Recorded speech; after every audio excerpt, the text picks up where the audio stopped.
আপনার বাড়ির সদর দরজায় একটি স্টিলের প্লেট ঝুলিয়ে রাখুন। বিনা অনুমতিতে আপনার বাড়ি কেউ ঢুকবে না, এমনকি কোনোদিন চুরিও হবে না। মাছ মাংস ভিজছে না, কোনো সমস্যা নেই, শুধুমাত্র এই জিনিসটি দিয়ে রাখুন। মাছ মাংস আধা ঘন্টায় ভিজে যাবে, সব বরফ গলে পানি হয়ে যাবে। আপনার বাড়ির কিচেন সিঙ্কটা কি বন্ধ হয়ে গেছে? শুধুমাত্র একটি কাজ করুন, 1 সেকেন্ডে কিচেন সিঙ্ক খুলে যাবে। সেই সাথে জেনে নিন তরমুজের ভিতরে রসুন দিলে কি হয়। এভাবে তরমুজের ভিতরে রসুন দিয়েই দেখুন, চমকে যাবেন, অবাক হয়ে যাবেন, আপনার অনেকগুলো টাকা বেঁচে যাবে।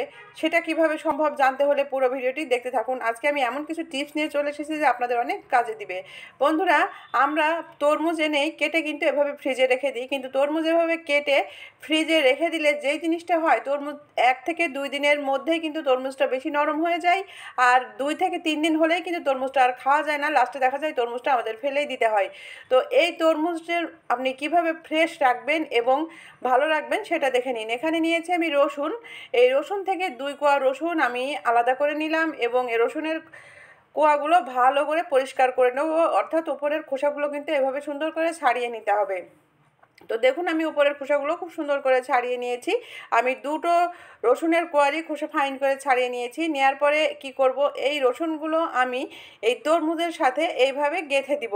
তরমুজ যেহেতু আমরা এরকম পিস পিস করে ফ্রিজে রাখি, আপনারা প্রতিটা পিসে এভাবে কিন্তু রসুন দিয়ে দিবেন। রসুন দেওয়ার পরে এই তরমুজটা আপনার ফয়েল পেপার দিয়ে মুড়িয়ে রেখে দিবেন, অথবা ফয়েল পেপার যদি আপনার বাসায় না থাকে বা হাতার কাছে না থাকে, সেক্ষেত্রে এরকম একটি পলি ব্যাগ নিয়ে পলি ব্যাগের ভিতরে এইভাবে তরমুজটা ঢুকিয়ে যদি নর্মাল ফ্রিজে রেখে দিন, দেখবেন এই তরমুজটা আপনি অনেক দিন পর্যন্ত খেতে পারবেন, একেবারে ফ্রেশ থাকবে, টাটকা তরমুজের মতোই থাকবে। এই তরমুজটা পরে বুঝতেই পারবেন না যে এটা ফ্রিজে ছিল, এতটাই ভালো থাকবে। ট্রাই করে দেখতে পারেন। এভাবে কিন্তু আমরা অনেক অনেক তরমুজ দেখা যায় রেখে দিই, লাস্টে ফেলে দিতে হয়। তাই আপনারা অবশ্যই রসুনের এই টিপসটা কাজে লাগাবেন, দেখবেন এই তরমুজ কতটা ভালো থাকে। তো আশা করছি ছোট্ট এই টিপসটা কাজে দিবে। এবারে চলে যাচ্ছি পরবর্তী টিপসে। আমরা রান্না বসিয়েছি, রান্না করা অবস্থায় দেখা যায় মাঝে মাঝে সিঙ্কটা এরকম জ্যাম হয়ে যায়। আর কিচেন সিঙ্কটা জ্যাম হলে কিন্তু আমাদের রান্নার সমস্যা হয়, দেরিও হয়ে যায়, এটা পরিষ্কার করতে গেলে অনেকটা সময় লেগে যায়। তো কিচেন সিঙ্ক আপনি 1 সেকেন্ডে কীভাবে পরিষ্কার করবেন দেখে নিন।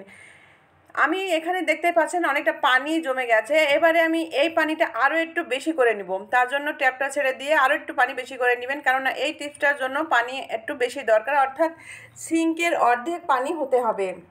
তো আমি কিছুটা পানি এখানে বেশি করে নিলাম। বেশি করে নেওয়ার পরে এবারে আমি যে কাজটা করব, দেখতেই পাচ্ছেন বন্ধুরা, সিঙ্কের পানি কিন্তু পাস হচ্ছে না।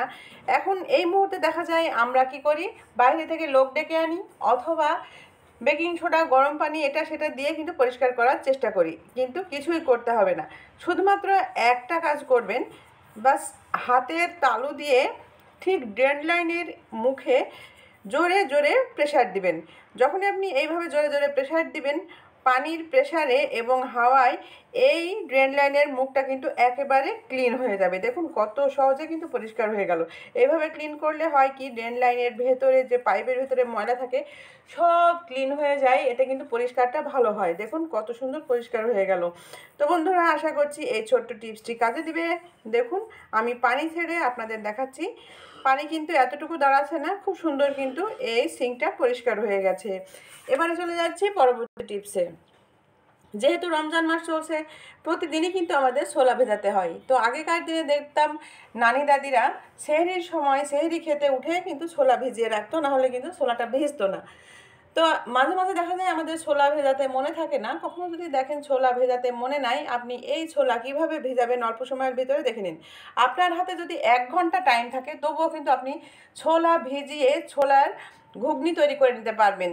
তার জন্য আপনাকে যেটা করতে হবে, দেখুন আমি এখানে যে পরিমাণ ছোলা নিয়ে নিয়েছি, এবারে আমি কি করব, ছোলার ভিতরে একটা জিনিস কিন্তু দিতে হবে, তাহলে 1 ঘন্টায় ছোলা ভিজে যাবে। আপনি 1 ঘন্টার ভিতরেই এটা তৈরি করে নিতে পারবেন, এবং এইভাবে ছোলা ভিজালে কিন্তু দ্রুত ছোলাটা সিদ্ধ হয়ে যাবে। এবার আমি যেটা করেছি, এখানে নিয়েছি বেকিং সোডা। বেকিং সোডা আর খাবার সোডা একই জিনিস। এবারে বেকিং সোডা থেকে আমি সামান্য একটু বেকিং সোডা এই ছোলার ভিতরে দিয়ে দিব।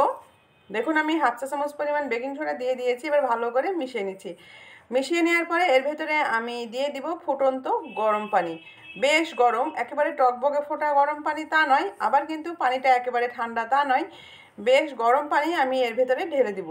ঢেলে দিয়ে এটা আমি ঢেকে রেখে দিব আধা ঘন্টা থেকে ৪৫ মিনিট। এই আধা ঘন্টা ৪৫ মিনিটের ভেতরেই কিন্তু ছোলাগুলো একেবারে ভিজে যাবে।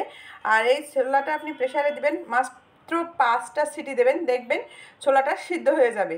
এত দ্রুত সিদ্ধ হবে আপনি কল্পনাও করতে পারবেন না। এভাবে কিন্তু আপনারা মাত্র ১ ঘন্টা হাতে পেলেই ছোলা ভিজিয়ে ছোলা ঘুগনিও তৈরি করে নিতে পারবেন। তো আশা করছি ছোট্ট এই টিপসটি কাজে দেবে। এবার চলে যাচ্ছে পরবর্তী টিপসে। বাসায় হুটহাট করে মেহমান আসলে বা আপনি কোনো কারণে রান্নার খুব তাড়া আছে, কিন্তু মাছ মাংস ফ্রোজেন আছে, আপনি কিছুতে এই মাছ মাংস ছাড়াতে পারছেন না, এই মাছ মাংস ছাড়াতে আপনার অনেকটা টাইম লেগে যাবে, এরকম পরিস্থিতি যদি কখনো আসে, আপনি মাছ মাংস দ্রুত ছাড়াতে যাচ্ছেন, বরফ গলাতে যাচ্ছেন, তাহলে যেটা করবেন, এই মাছ অথবা মাংসের ভিতরে একটা জিনিস দিয়ে দিবেন, দেখবেন মাছ মাংসের বরফ দ্রুত গলে যাবে। এখানে আমি নিয়েছি একটা জিনিস, আমাদের সবার কিচেনে রয়েছে, খুব কমন একটা জিনিস, সেটা দিয়ে দিবেন, সেটা হচ্ছে লবণ। বন্ধুরা, এখানে প্রায় 2 কিলো মাংস আছে। 2 কিলো মাংসর জন্য আমি 1 টেবিল চামচ লবণ এর ভিতরে দিয়ে দিব। আর এই লবণ দিলেই কিন্তু মাংসে বা মাছের বরফ দ্রুতই গলে যাবে, সেক্ষেত্রে আপনি খুব দ্রুত রান্নাবান্না শেষ করতে পারবেন। তো দেখুন, আমি এখানে কিছুটা লবণ নিয়ে আমি এই পানির ভিতরে মিশিয়ে দিচ্ছি। আর এতেই কিন্তু কাজ হয়ে যাবে, আপনাকে এর ভেতরে আর কোনো গরম পানি ব্যবহার করতে হবে না। মাছ মাংস ভেজানোর সময় গরম পানি ব্যবহার করলে মাছ অথবা মাংস যেটাই হোক না কেন নরম হয়ে যায়, সেটা আর খেতে ভালো লাগে না।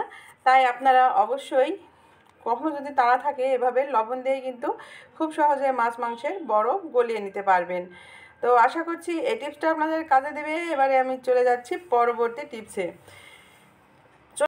লাস্ট টিপসে বন্ধুরা, আমরা যখন সদর দরজায় এরকম যদি কাঠের হয়, তাহলে আপনারা অবশ্যই এই কাজটি করবেন। দেখুন, কাঠের হোক বা অন্যান্য যে কোনো দরজা হোক, কোনো সমস্যা নাই, একটি বাটি সদর দরজায় এইভাবে রেখে দিবেন। আপনি বাটিও রাখতে পারেন বা স্টিলের প্লেটও রাখতে পারেন, তাতেও কোনো সমস্যা নেই।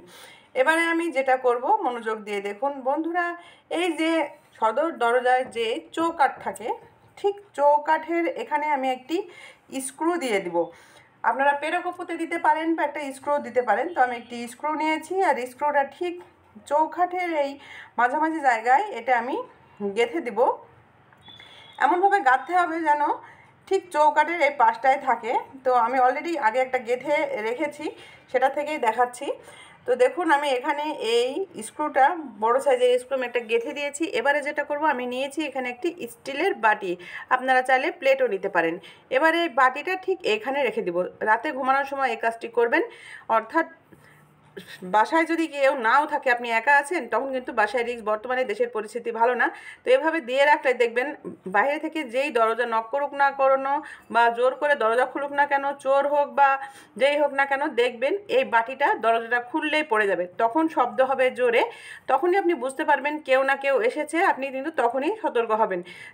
তো দেখুন, আমি সেটা খুলেই আপনাদের দেখাচ্ছি। দরজাটা এভাবে খুলে যখনই টান দিব, এই বাটিটা কিন্তু পড়ে যাবে। আর এটা যদি রাতেও হয়, আপনি কিন্তু ঘুম থেকে জেগে যাবেন। তো আশা করছি আজকের টিপসগুলো আপনাদের কাজে দেবে। ভিডিওটি যদি আপনাদের কাছে ভালো লাগে, উপকারী মনে হয়, অবশ্যই বেশি বেশি শেয়ার করে দিবেন। সবাই ভালো থাকবেন। আল্লাহ হাফেজ।